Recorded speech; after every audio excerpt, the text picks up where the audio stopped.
अस्सलाम वालेकुम लो जी यारो बेलियो मित्रों सज्जनों ते सहेलियों तुसी देख रहे हो SMS पंजाबी। लो जी बहुत बहुत मुबारक होए बहुत मुबारक जनाब। ਉਹ ਜਿਹੜਾ ਇੱਕ ਕੱਟਾ ਖੁੱਲਿਆ ਫਿਰਦਾ ਸੀਗਾ ਹਾਂਜੀ ਉਹ ਬੰਨਿਆ ਗਿਆ ਦੁਬਾਰਾ। ਹੋਇਆ ਕੀ ਜਨਾਬ, ਉਹ ਜਿਹੜੀ ਇੱਕ ਖੂਬਸੂਰਤ ਖਾਤੂਨ ਆ ਜਿਹੜੀ 35 ਸਾਲਾ ਬਜ਼ੁਰਗ ਔਰਤ ਜਿਹੜੀ ਮੇਰਾ ਮਤਲਬ ਹੈ ਕਿ ਨੌਜਵਾਨ ਔਰਤ ਜਿਹੜੀ ਆ ਤੁਹਾਡੀ ਆਪਣੀ ਪਿਆਰੀ ਬਹੁਤ ਹੀ ਇੰਤਹਾਈ ਮੇਰਾ ਮਤਲਬ ਹੈ ਕਿ ਹੱਥ ਲਾਇਆ ਮੈਂ ਵੀ ਹੁੰਦੀ ਹੈ। ਬਾਬਾ ਜੀ ਕਹਿੰਦੇ ਆ ਕਿਹਦੀ ਗੱਲ ਕਰੀ ਜਿਹੜਾ ਹੱਥ ਲਾਇਆ ਮੈਂ ਵੀ ਹੁੰਦੀ ਆ। ਉਹ ਕੌਣ ਕੋਈ ਹੂਰ ਤਾਂ ਨਹੀਂ ਕੋਈ? ਮੈਂ ਕਿਹਾ ਹੂਰ ਹੀ ਸਮਝੋ ਤੁਸੀਂ। ਹਾਂ ਇੱਕ ਨਵਾਂ ਨਾਮ ਆ ਬਈ ਹੂਰ, ਡਾਕਟਰ ਨਬੀਹਾ ਹੂਰੋ ਕਸੂਰ ਜਿਹੜੀ ਆ। ਓਏ ਹੋਏ ਹੋਏ ਮੈਂ ਕਹਿੰਦਾ ਇਤਨੀ ਖੂਬਸੂਰਤ ਆ ਇਹ ਤੁਹਾਡੇ ਸਾਹਮਣੇ ਆਏ ਤੇ ਤੁਸੀਂ ਅੰਨੇ ਹੋ ਜਾਓ। ਤੁਸੀਂ ਅੰਨੇ ਹੋ ਜਾਓ ਕਿ ਯਾਰ ਕੌਣ ਬਜ਼ੁਰਗ ਔਰਤ ਆ ਕੌਣ ਖਾਤੂਨ ਇਤਨੀ ਬਜ਼ੁਰਗੀ ਦੇ ਵਿੱਚ ਇਤਨਾ ਪਾਊਡਰ ਥੱਪ ਕੇ ਲੱਗੀ ਫਿਰਦੀ ਆ। ਵੀਡੀਓ ਬਣਾਉਂਦੀ ਹੈ ਤਾਂ 35-36 ਫਿਲਟਰ ਲਾ ਕੇ ਬਣਾਉਂਦੀ ਆ। ਉਹ ਤੁਹਾਨੂੰ ਦਿਖਾਉਂਦੀ ਆ ਔਰ ਕਹਿੰਦੀ ਆ ਕਿ ਦੇਖੋ ਮੇਰੀਆਂ ਜਵਾਨੀਆਂ। ਬਾਬੇ ਕਹਿੰਦੇ ਹਾਂ ਦੇਖੋ ਦੇਖੋ ਨਵੀਆਂ ਜਵਾਨੀਆਂ ਦਾ ਮੁਜਰਾ ਉਹ ਅੱਖਾਂ ਨਾਲ ਅੱਖਾਂ ਮਾ ਸ਼ੈਤਾਨੀਆਂ ਦਾ ਮੁਜਰਾ। ਮੈਂ ਬਾਬਾ ਜੀ ਤੁਹਾਨੂੰ ਮੁਜਰਿਆਂ ਦੀ ਪਈ ਹੋਈ ਹੈ।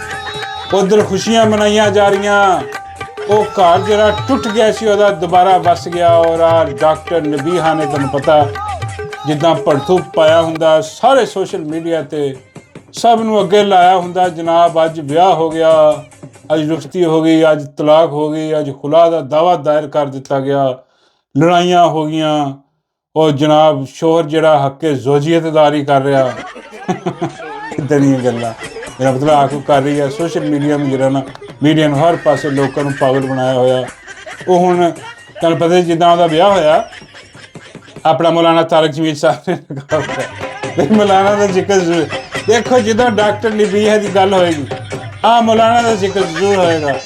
ਮੌਲਾਨਾ ਤਾਰਕ ਜਮੀਲ ਬਾਬੇ ਕਹਿੰਦੇ ਆਏ ਮੌਲਾਨਾ ਨੂੰ ਤਾਂ ਬਦਨਾਮ ਕੀਤਾ ਹੋਇਆ ਯਾਰ ਕੋਈ ਹੋਰ ਹੀ ਹੈ ਇਹ ਕੋਈ ਇਹ ਵਾਲਾ ਮੌਲਾਨਾ ਵਾ ਤੇ ਅੱਗੇ ਵੀ ਡਾਕਟਰ ਨਬੀਹਾ ਵੀ ਕੋਈ ਨਹੀਂ ਕੋਈ ਹੋਰ ਬੈਠੀ। ਮੈਂ ਕਿਹਾ ਨਹੀਂ ਬਾਬਾ ਜੀ ਉਹੀ ਹੈ ਤੁਹਾਡੀਆਂ ਅੱਖਾਂ 'ਚ ਪਤਾ ਨਹੀਂ ਧੂਲ ਪੈ ਗਈ। ਜ਼ਰਾ ਗੌਰ ਨਾਲ ਦੇਖੋ ਡਾਕਟਰ ਨਬੀਹਾ ਦਾ ਨਕਾਬ ਆਪਣਾ ਮੌਲਾਨਾ ਤਾਰਕ ਜਮੀਲ ਸਾਹਿਬ ਵੀ ਕਰਵਾ ਰਿਹਾ ਉੱਥੇ ਖੜੇ ਹੋ ਕੇ ਬਹਿ ਕੇ ਮੇਰਾ ਮਤਲਬ ਆ। ਤੇ ਬਾਬਾ ਜੀ ਕਹਿੰਦੇ ਉਹ ਲੱਗਦਾ ਇੱਦਾਂ ਹੀ ਰਿਹਾ ਕਿ ਮੇਰਾ ਮਤਲਬ ਕਿ ਚਲੋ ਜੋ ਵੀ ਹੈ ਸਿਸਟਮ।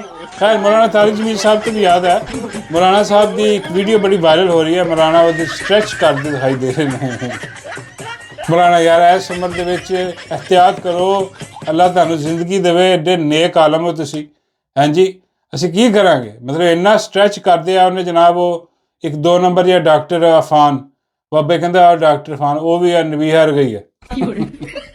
ਜਿੱਦਾਂ ਦੇ ਇਹਦੇ ਕਰਤੂਤ ਨਹੀਂ ਮੁੱਕਦੇ ਉੱਦਾਂ ਦੇ ਉਹਦੇ ਵੀ ਨਹੀਂ ਮੁੱਕਦੇ। ਉਹ ਵੀ ਕੋਈ ਨਵਾਂ ਕੱਟਾ ਖੋਲ ਕੇ ਬੈਠਾ ਹੁੰਦਾ। ਉਹਨਾਂ ਨੇ ਮੌਲਾਨਾ ਦਾ ਆਹ ਕੰਮ ਖੋਲ ਦਿੱਤਾ ਐਕਸਰਸਾਈਜ਼ ਵਾਲਾ। ਉਹ ਮੌਲਾਨਾ ਉੱਥੇ ਸਟ੍ਰੈਚ ਕਰ ਰਿਹਾ ਤੇ ਉਹ ਬਿਲਕੁਲ ਮੌਲਾਨਾ ਨੂੰ ਹੁਣ ਕੀ ਪਤਾ ਕਿ ਪਿੱਛੇ ਬੰਦਾ ਕੈਮਰਾ ਲੈ ਕੇ ਖੜਾ। ਉਹ ਫਿਰ ਮੇਰਾ ਮਤਲਬ ਜੀ ਵੀਡੀਓ ਬਣੀ ਹੋਈ ਮੌਲਾਨਾ ਦੀ ਉਹਦੇ 'ਚ ਉਹ ਬਗੈਰਤ ਬੇਸ਼ਰਮ ਨੇ ਤੇ ਉਹ ਬਲਰ ਜਿਹਾ ਕਰਕੇ ਤਾਂ ਵੀ ਨਜ਼ਰ ਆ ਰਿਹਾ ਸਾਰਾ ਵੀ ਇਹਤਿਆਤ ਕਰੋ। ਇੱਦਾਂ ਦੀ ਵੀਡੀਓ ਅਗਰ ਤੁਹਾਡੀ ਕੋਈ ਪਰਸਨਲ ਗੱਲ ਹੋ ਵੀ ਰਹੀ ਹੈ ਮੌਲਾਨਾ ਦੇ ਨਾਲ ਕੋਈ ਇੱਜ਼ਤ ਇਹਤਰਾਮ ਹੁੰਦਾ ਤੁਹਾਨੂੰ ਉਹਦੀ ਐਕਸਰਸਾਈਜ਼ ਉਹ ਐਕਸਰਸਾਈਜ਼ ਕਰਕੇ ਦਿਖਾ ਰਹੇ ਆ ਤੇ ਉਹਦੀ ਵੀਡੀਓ ਬਣਾ ਕੇ ਤਾਂ ਉਹ ਲਾਤੀ ਉੱਥੇ ਆਪਣੇ ਸੋਸ਼ਲ ਮੀਡੀਆ। ਅੰਦਾਜ਼ਾ ਕਰੋ ਕੈਸੀ ਬਗੈਰਤੀ ਬੇਸ਼ਰਮੀ ਹੈ ਵੀ ਇੱਦਾਂ ਦੇ ਕੰਮ ਜਿਹੜੇ ਆ ਨਾ। ਐਕਸਰਸਾਈਜ਼ ਅੱਛੀ ਗੱਲ ਹੈ ਮੌਲਾਨਾ ਸਟ੍ਰੈਚ ਕਰ ਰਹੇ ਨੇ ਮੌਲਾਨਾ ਮਾਸ਼ਾਅੱਲਾ ਹੈਲਥੀ ਨੇ ਫਿੱਟ ਨੇ ਲੇਕਿਨ ਆਹ ਵੀਡੀਓ ਪਾਉਣ ਵਾਲੇ ਦੀ ਗਲਤੀ ਹੈ ਮੌਲਾਨਾ ਦੀ। ਮੌਲਾਨਾ ਦੀ ਐਕਸਰਸਾਈਜ਼ ਕਰ ਰਹੇ ਉਹ ਹੁਣ ਇੱਕ ਅਜੀਬੋ ਗਰੀਬ ਕਿਸਮ ਦਾ ਜਿਹੜਾ ਸਿਸਟਮ। ਚਲੋ ਖੈਰ ਨਹੀਂ ਵੇ ਉਹ ਹੁਣ ਜਨਾਬ ਉੱਥੇ ਮੌਲਾਨਾ ਜਿਹੜਾ ਨਾ ਉਹਨੇ ਨਿਕਾਹ ਪੜ੍ਹਾਇਆ ਉੱਥੇ। ਨਿਕਾਹ ਦੇ ਬਾਅਦ ਫਿਰ ਇਹ ਰੁਖਸਤੀ ਹੋਈ ਮੌਲਾਨਾ ਦੇ ਘਰੋਂ ਅਤੇ ਉਹਦੇ ਬਾਅਦ ਜਨਾਬ ਫਿਰ ਉਹ ਜਿਹੜੇ ਨਾ ਕੰਮ ਬਣਿਆ ਨਹੀਂ। ਉਹਨੇ ਆ ਕੇ ਦੱਸਿਆ ਕਿ ਵੀ ਇਹ ਫਾਰਗ ਆ ਬੰਦਾ ਇਹ ਫਾਰਗ ਆ ਇਹਦੇ ਨਾਲ ਮੇਰਾ ਗੁਜ਼ਾਰਾ ਨਹੀਂ ਹੋ ਸਕਦਾ। ਹਾਂ ਅਤੇ ਉਹ ਕਹਿੰਦੀ ਉਹਨੇ ਕਿਹਾ ਵੀ ਖਬਰਦਾਰ ਹੈ ਖੁਸਰਾ ਨਾ ਕਹੋ ਮੇਰੇ ਬੰਦੇ ਨੂੰ। ਨਾਲੇ ਆਪ ਹੀ ਕਹੀ ਜਾਂਦੀ ਕਿ ਉਹ ਹੱਕ ਨਹੀਂ ਅਦਾ ਕਰਦਾ ਪਿਆ। ਉਹ ਕਹਿੰਦਾ ਭਾਈ ਮੈਂ ਇਨਸਾਨ ਹਾਂ ਖੋਤਾ ਨਹੀਂ ਗਾ। ਡਾਕਟਰ ਨਬੀਹਾ ਨੂੰ ਪਤਾ ਹੀ ਕੀ ਮੇਰਾ ਮਤਲਬ ਹੈ ਕਿ ਉਹ ਕਹਿੰਦਾ ਕਿ ਯਾਰ ਮੈਂ ਕਿੰਨੀਆਂ ਕਿ ਮੇਰਾ ਮਤਲਬ ਬਿਸ਼ਤੀ ਸਮਾਂ ਕਿ ਮੈਨੂੰ ਕੁੱਟੀ ਰੱਖੋ ਮਾਰੀ ਰੱਖੋ ਮੇਰਾ ਮਤਲਬ ਹੈ ਕਿ ਮੇਰੀ ਬੇਇੱਜ਼ਤੀ ਕਰੀ ਰੱਖੋ ਐਡੀ ਗੱਲ ਨਹੀਂ। ਮੈਂ ਇਨਸਾਨ ਹਾਂ ਮੇਰੀ ਵੀ ਕੋਈ ਇੱਜ਼ਤ ਆ ਦੇ ਵਿੱਚ ਕੋਈ ਦੇਖੋ ਹਿਸਾਬ ਕਿਤਾਬ ਲਾਓ। ਉਹ ਵੀ ਗੁੱਸਾ ਕਰ ਗਿਆ ਇਹ ਵੀ ਗੁੱਸਾ ਕਰ ਗਈ ਤੇ ਫਿਰ ਜਨਾਬ ਉਹ ਫਿਰ ਸ਼ੋਅ ਚੱਲੇ ਰੰਗ ਬਿਰੰਗੇ, ਪਤਾ ਨਹੀਂ ਕਿੰਨੇ ਸੈਂਕੜਾਂ ਸ਼ੋਅ ਜਿਹੜੇ ਮੀਡੀਆ 'ਤੇ। ਹੁਣ ਮੈਨੂੰ ਲੱਗਦਾ ਕਿ ਯਾਰ ਇਹ ਇਹਨਾਂ ਦੀ ਮਿਲੀ ਭਗਤ ਸੀਗੀ, ਹਾਂਜੀ, ਕਿਉਂਕਿ ਇੱਦਾਂ ਦੀਆਂ ਚੀਜ਼ਾਂ ਆਵਾਮ ਵੀ ਬੜੀਆਂ ਪਸੰਦ ਆਉਂਦੀਆਂ ਕਿ ਲੋ ਜੀ ਆ ਵਿਆਹ ਹੋ ਗਿਆ, ਲੜਾਈ ਹੋ ਗਈ, ਤਲਾਕ ਹੋ ਗਈ। ਉਹ ਫਿਜ਼ਾ ਜਿਹੜੀ ਆ ਫਿਜ਼ਾ ਲਈ ਉਹਦੇ ਪ੍ਰੋਗਰਾਮ 'ਚ ਜਾ ਕੇ ਵੀ ਬੜੀ ਮੇਰਾ ਮਤਲਬ ਤਸਵੇ ਜਿਹੇ ਬਹਾਏ ਗਏ ਔਰ ਬੜੀ ਅਦਾਕਾਰੀ ਕਰਵਾਈ ਗਈ, ਸਾਰਾ ਸਿਸਟਮ ਕਰਵਾਇਆ ਗਿਆ। ਫਿਜ਼ਾ ਲਈ ਤੇ ਆਪਣਾ ਵਿਆਹ ਵੀ ਕਰਵਾ ਕੇ ਇੰਗਲੈਂਡ ਸ਼ਿਫਟ ਹੋ ਗਈ ਹੈ ਮੇਰੇ ਖਿਆਲ, ਉਹ ਹਿਸਾਬ ਕਿਤਾਬ ਉੱਥੇ ਹੁਣ ਗੁਲਛੜੇ ਉਡਾ ਰਹੀ ਆ। ਉਹਦਾ ਬੰਦਾ ਵੀ ਤਕਰੀਬਨ ਇਹਦੇ ਬੰਦੇ ਵਰਗੇ ਹੀ, ਮੇਰਾ ਮਤਲਬ ਥੱਲੇ ਲੱਗੇ ਹੋਏ ਸਾਰੇ ਹੁੰਦੇ ਤਾਂ ਵੈਸੇ ਹੋਈ, ਲੇਕਿਨ ਉਹ ਇੰਤਹਾ ਹੀ ਲੱਗੇ ਹੋਏ।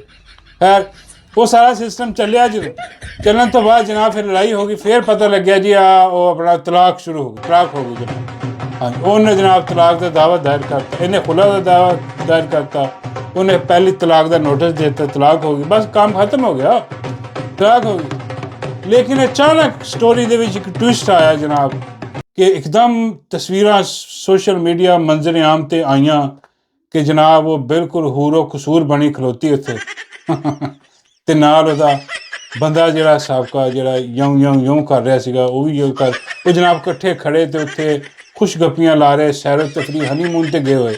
ਅੰਦਾਜ਼ਾ ਕਰੋ, ਡਾਕਟਰ ਨੇ ਵੀ ਹਨੀਮੂਨ 'ਤੇ ਮਰੀ ਫਿਰ ਰਹੀ ਹੈ ਜਾ ਕੇ ਜਨਾਬ, ਉੱਤੇ ਹਿਸਾਬ ਕਿਤਾਬ ਲਾਇਆ ਜਾ ਰਿਹਾ, ਦੱਸ ਰਹੀ है कि ਅਸੀਂ बड़े खुश हाँ। की कह रही है आप सुन लो। हमारी सुलह हो चुकी है, मेरी और मेरे हस्बैंड की। एक तलाक का नोटिस था और वो भी जो है वो उसका कोई नहीं बनता, उसके बाद जो है वो सुलह की गुंजाइश रहती। डिटेल में बात हुई इस पर जो है वो हमारी सुलह देखो सारा कुछ एकदम जड़े लोग शौक से आ गए कि भाई यार की हो गया यार, सिस्टम इंतहाई बुजुर्ग औरत का घर फिर बच गया। हाँ पहले भी कई बर्बाद हो चुके हैं। ਉਹ ਫਿਰ ਹੁਣ ਜਿਹੜੀ ਅਸਲ ਖਬਰ ਹੈ ਨਾ ਉਹ ਨਿਕਲ ਕੇ ਸਾਹਮਣੇ ਆਈ ਹੈ ਕਿ ਇਹਦੇ ਵਿੱਚ ਫਿਰ ਇੱਕ ਵਾਰੀ ਫਿਰ ਮੌਲਾਨਾ ਤਾਰਿਕ ਜਮੀਲ ਦੀ ਅਮਲ ਦਖਲ ਜਿਹੜਾ ਨਾ ਉਹ ਹੋਇਆ, ਉਹ ਹੋ ਰਿਹਾ ਜਨਾਬ ਕਿ ਮੌਲਾਨਾ ਤਾਰਿਕ ਜਮੀਲ ਨੇ ਇਹਨਾਂ ਨੂੰ ਬੁਲਾਇਆ, ਦੋਵਾਂ ਨੂੰ ਬੁਲਾ ਕੇ ਬਿਠਾ ਕੇ ਉੱਥੇ ਕੋਈ ਗੱਲਬਾਤ ਕੀਤੀ ਤੇ ਇਹਨਾਂ ਦੇ ਗਿਲੇ ਸ਼ਿਕਵੇ ਹੋ ਗਏ ਦੂਰ। ਤੇ ਡਾਕਟਰ ਨਬੀਹਾ ਜਿਹੜੀ ਹੈ ਉਹ ਹੁਣ ਕਹਿਣ ਲੱਗੀ ਆ ਕਿ ਦੇਖੋ ਇੱਕ ਤਲਾਕ ਹੋਈ ਸੀ, ਉਹਦੇ ਬਾਅਦ ਸਾਡਾ ਜਿਹੜਾ ਨਾ ਕੰਮ ਠੀਕ ਹੋ ਗਿਆ, ਹੁਣ ਅਸੀਂ ਬੜੇ ਖੁਸ਼ ਹਾਂ ਜਨਾਬ। ਤੇ ਖੁਸ਼ੀ ਦੇ ਵਿੱਚ ਉਹ ਹੁਣ ਪੰਜਾਬ ਹਕੂਮਤ ਮਾਈ ਮਰੀਮ ਨਵਾਜ਼ ਦੀਆਂ ਤਾਰੀਫਾਂ ਦੇ ਪੁੱਲ ਬੰਦ ਰਹੇ, ਉਹਦੀ ਮਸ਼ਹੂਰੀ ਕਰ ਰਹੇ ਆ, ਜਾ ਕੇ ਮਰੀ ਦੇ ਵਿੱਚ ਛੱਲੀਆਂ ਵਾਲਾ ਖਲੋਤਾ ਕੋਈ ਉਹਦੇ ਕੋਲ ਜਾ ਕੇ ਡਾਕਟਰ ਨਬੀਹਾ ਦੱਸ ਰਹੀ ਆ ਕਿ ਦੇਖੋ ਆ ਮੇਰਾ ਮਰੀਮ ਨਵਾਜ਼ ਨੇ ਇੱਥੇ ਛੱਲੀਆਂ ਲਵਾਤੀਆਂ। ਓਏ ਹੋ ਉਹ ਬਈ ਮਰੀਮ ਨਵਾਜ਼ ਨੇ ਪੂਰਾ ਸੂਬਾ ਪਕੌੜੇ ਲਾ ਕੇ ਰੱਖ ਦਿੱਤੇ। ਮਤਲਬ ਹੈ ਇਹ ਤਾਂ ਫਿਰ ਛੱਲੀਆਂ ਬਈ, ਇਸ ਤੋਂ ਜ਼ਿਆਦਾ ਤਾਰੀਫਾਂ ਕਰੋ। ਜੋ ਉਹਨੇ ਹਾਲ ਕੀਤਾ ਤਬਾਹੀ ਫੇਰੀ ਆ, जो महंगाई बेरोज़गारी और जो बेड़ा गर्क किया उन्हें, वो क्रेडिट तो ज़्यादा बनता। होर तारीफा करो दियां भी आ तो सिर्फ छलियां दी रेहड़ी है। उत्थे दोवें जने खड़े जाके मैनूं लगदा कि आ हनीमून भी इन्हां दा अरेंज करवाया गया पंजाब हुकूमत द्वारा। एकदम लगदा वा कि हिसाब जिद्दां तारीफा कर रहे जाके छली वालियां उत्थे खड़े हो के भी इन्ना हिसाब किताब ला के हैं जी मरीम नवाज़ दीयां तारीफां हो रही सारियां। बाबा जी कहते मरीम नवाज़ ने इतनी सुलह करवाई। मैं बाबा जी वो कितना करा सकते? बाबा जी कहते वो वाकफीयत बहुत। मैं कहा बाबा जी उधर अपना पिंडी वाले पासे। बाबा जी कहते नहीं उधर तो है, वो हकीमा ना दी बहुत वाकफीयत। मैं कहा नहीं यार बाबा जी कहते हाँ हो सकता उन्हें ये बंदे ने जेदे को भेजा हो, हाँ जेदे ने करता हो इसका इलाज, ये फिट हो गया हो, उसके बाद सुलह हो गई। मैं क्या नहीं ये नहीं हो सकता। जेदे इन्नी ताकत जेदे च हुंदी ते मेरा मतलब है कि जेदा बड़ा मशहूर हकीम हुंदा, वो दवाई कोई नहीं चलती। जेदा नहीं कर सकता, जेदा अपनियां चवना ना मारदा फिर रहा हुंदा, अपने कुश्ते खा के आपे सिर कंधा च ना मार रहा हुंदा। जेदे दी इन्नी कोई होर हकीम। बाबा जी कहते हो सकता हकीम लोहा पढ़, माई उन्हें भी बड़े करीब जानती है लोहे पढ़ नूं। माई का की काम है यार, माई खुद थोड़ी ਉਹਦੇ ਕੋਲ ਦਵਾਈਆਂ ਲੈਂਦੀ ਹੋਣੀ। बाबा जी कहते नहीं माई दवाई किसी होर वास्ते लेंदी है कि सफदर वास्ते। बाबा जी कहते नहीं सफदर ते तो हम दवाई भी असर नहीं करती। जो हर सफदर का ना बाबा जी कहते वो पत्थर हजम लकड़ हजम हाँ फर्क है वो नहीं। बाबा जी कहते वो वैसे कोई आ जाता माई को माई दसदा कि भाई मतलब कि मसला है मेरा माई लोहे पाट के दवाई लैके दिंदी है। हो सकता है कि डॉक्टर नबीहा का जो शौहर आ जिसकी तलाक होने वाली सी, वो माई ने वो डॉक्टर जो हकीम लोहा पाड़ा वो दवाई लैके दी हो, ये हो गया हो ठीक। ਤੇ ਫਿਰ ਇਹ ਜਿਹੜੀ ਨਾ ਡਾਕਟਰ ਨੇ ਵੀ ਕਹਿੰਦੀ ਹੋਣੀ ਹੈ ਵੀ ਹੁਣ ਠੀਕ, ਤੇ ਆ ਹੁਣ ਠੀਕ ਹੋ ਗਿਆ ਕੰਮ, ਤੇ ਹੁਣ ਤਾਰੀਫ ਕਰਨੀ ਬਣਦੀ ਹੈ ਜਿਹਨੇ ਦਵਾਈ ਲੈ ਕੇ ਦਿੱਤੀ ਤੇ ਬੰਦਾ ਠੀਕ ਕੀਤਾ, ਉਹਦੀਆਂ ਤਾਰੀਫਾਂ ਕਰਨੀਆਂ ਬਣਦੀਆਂ। ਉਹ ਜਾ ਕੇ ਖੜੀ ਹੋ ਕੇ ਉੱਥੇ ਜਿਹੜਾ ਨਾ ਛੱਲੀਆਂ ਲਾਈਆਂ ਹੋਈਆਂ, ਤੇ ਉੱਥੇ ਤਸਵੀਰ ਲੱਗੀ ਹੋਈ ਮਾਈ ਦੀ। ਉਹ ਕਹਿੰਦੇ ਦੇਖੋ ਪੰਜਾਬ ਹੁਕੂਮਤ ਨੇ, ਮਾਈ ਨੇ ਦੇਖੋ ਕਿੱਥੇ ਤਿੱਕਰ ਆਪਣੀ ਰੇਹੜੀ ਪਹੁੰਚਾਤੀ। ਹਾਂ ਬਈ ਮਾਈ ਦੀ ਕਿਆ ਬਾਤ ਹੈ, ਮਾਈ ਨੇ ਕਮਾਲ ਕਰਤਾ। ਉਹ ਛੱਲੀਆਂ ਭੁੰਨਣ ਵਾਲੀ ਉੱਥੇ ਪਈ। ਉਹ ਬਈ ਆ ਕੀ ਮੇਰਾ ਮਤਲਬ ਹੈ, ਕੋਈ ਗੱਲ ਹੈ ਕਰਨ ਵਾਲੀ ਅਜੀਬੋ ਗਰੀਬ ਕਿਸਮ। ਬਾਬਾ ਜੀ ਕਹਿੰਦੇ ਕਿ ਚਲੋ ਯਾਰ ਚਲੋ ਇਹਦਾ ਘਰ 'ਚ ਵਸ ਗਿਆ। ਬਾਬਾ ਜੀ ਕਹਿੰਦੇ ਇੱਕ ਜ਼ਿਆਦਤੀ ਹੋ ਗਈ ਮੇਰੇ ਨਾਲ। ਫਿਰ ਮੈਂ ਕਿਹਾ ਬਾਬਾ ਜੀ ਕੀ? ਬਾਬਾ ਜੀ ਕਹਿੰਦੇ ਮੈਂ ਤਾਂ ਮਾਹੌਲ ਬਣਾਈ ਬੈਠਾ ਸੀਗਾ ਕਿ ਚਲੋ ਯਾਰ ਇਹਨਾਂ ਦਾ ਹਿਸਾਬ ਕਿਤਾਬ ਫਰਕ ਹੋਏਗਾ ਤੇ ਚਲੋ ਮੇਰਾ ਕੋਈ ਹਿਸਾਬ ਕਿਤਾਬ ਲੱਗੇਗਾ। ਬਾਬਾ ਜੀ ਕਹਿੰਦੇ ਉਹ ਤਾਂ ਬੇੜਾ ਹੀ ਗਰਕ ਹੋ ਗਿਆ। ਮੈਂ ਕਿਹਾ ਹਾਂਜੀ ਹੁਣ ਬੇੜਾ ਗਰਕ ਹੋ ਗਿਆ। ਹੁਣ ਇਹ ਬਜ਼ੁਰਗ ਔਰਤ ਜਿਹੜੀ ਆ, ਇਹ ਹੁਣ ਕੁਛ ਦਿਨ ਜਿਹੜਾ ਨਾ ਇਹ ਇੱਦਾਂ ਹੀ ਪਿਆਰ ਮੁਹੱਬਤ ਨਹੀਂ ਹੈ, ਤੁਹਾਡੇ ਸਾਹਮਣੇ ਰੀਲਾਂ ਆਉਣਗੀਆਂ, ਤੁਹਾਡੇ ਸਾਹਮਣੇ ਆ ਸਿਸਟਮ ਆਏਗਾ ਪਿਆਰ ਮੁਹੱਬਤ ਇਹ ਵੋ ਆ ਕੁਛ 2 ਜਾਂ 3 ਮਹੀਨੇ ਜ਼ਿਆਦਾ। ਉਹਦੇ ਬਾਅਦ ਫਿਰ ਕੋਈ ਲੜਾਈ ਹੋਣੀ ਆ ਫਿਰ ਗੱਲ ਤਲਾਕ ਤੱਕ ਪਹੁੰਚ ਜਾਣੀ ਆ।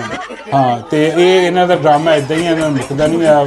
ਖਾਤੂਨ ਬਜ਼ੁਰਗ ਔਰਤ ਜਿਹੜੀ ਬੁਢਾਪੇ ਦੇ ਵਿੱਚ, ਬੰਦਾ ਯਕੀਨ ਕਰੋ ਕੋਈ ਅੱਲਾ ਤੌਬਾ ਕਰਦਾ, ਕੋਈ ਇਹਨੂੰ ਸਮਝਾਏ ਜਾ ਕੇ ਤੇਰੀ ਡਾਕਟਰ ਨਹੀਂ ਹੈ, ਕੋਈ ਅੱਲਾ ਤੌਬਾ ਕਰ, ਕੋਈ ਖੁਦਾ ਦਾ ਖੌਫ ਕਰ। ਇਸ ਉਮਰ ਦੇ ਵਿੱਚ ਯਕੀਨ ਕਰੋ ਫਰਿਸ਼ਤਾ ਕਦੇ ਵੀ ਆ ਸਕਦਾ। ਜਿੰਨੀ ਇਹਦੀ ਉਮਰ ਹੋ ਗਈ ਆ तो यकीन करो डबल ज़्यादा गुनाह लभना नहीं। एक तो यदी उम्र होगी वो तो छुपाने वास्ते इतने फिल्टर लाती है चूची काकी चुन्नी काकी बनती है खड़ी होके, तो डबल गुनाह भी लभदा ते अगे जहन्नम च मेरा मतलब जान का इम्कान भी हो जाता।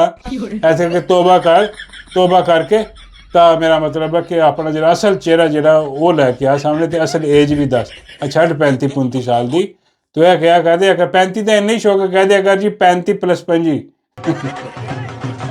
मेरी उम्र है। हाँ तो खैर एनी वे बहुत बहुत मुबारक हो, अच्छा हो गया मेरे वालों मुबारक जनाब के। अच्छी गल यार भी तलाक होंदियां घर टुट जाते ये वो सारा अच्छी गल नहीं गी, तो अच्छी गल वो हो गया सिस्टम। बस हुण एक गल जरा जहन च रखनी है कि भी टाइम नाल हकीम लोहे पाड़ को दवाई जी है ना वो अपने बंदे नूं लैके दे दे। हाँ ये हो सकता वो भुल जाए कितने फिर लड़ाई में था इस तरह हकीम लोहे पाड़ के ना हिसाब किताब लिया जाएगा। आ सारा रोला जनाब होया, राग बच गई, घर बच गया। तो उसदे बाद जनाब अपना ਜਿਹੜੀ एक होर पीपल्स पार्टी की कोई एक चीज़ आ उत्थे मैं चीज़ मेरा मतलब कोई खातून आ उन्हें बैठ के एक टीवी ते अज़मा पंबीरी जी, हाँ जी अज़मा पंबीरी जी आ उन्होंने 2-2 हथ करते उन्हें क्या उन्हें शरले वाली बंदूक कहता तो अल्लाह माफ। वो कहती क्या अज़मा पौली ने किया सी ना मुतालबा कि भी इन्ना तुसी मेरा मतलब है तो जाओ फार्म 47 करते हो तो जाके जरदारी ने कहो कि इस्तीफा दे, जरदारी को इस्तीफा दो, गवर्नर को इस्तीफा दो। वो हुण अग भगोला हो गई। हुण उन्होंने लीडर वो कहता कि ला साडे लीडर नूं इस्तीफे दा गया और क्या करें। वो कहती कि शेर दा शिकार जो करना होवे ते छर्रे वाली बंदूक नहीं करीदा। मेरा मतलब है कि बिस्ती वाली गल आ। अज़मा पोले नूं छर्रे वाली बंदूक कहता। ओए बाबा जी कहते शुक्र कर उन्हें 2 नाली वाली बंदूक नहीं कही, छर्रे वाली बंदूक। मेरा की मतलब चिड़िया मारने वाली छर्रे वाली बंदूक लगती है।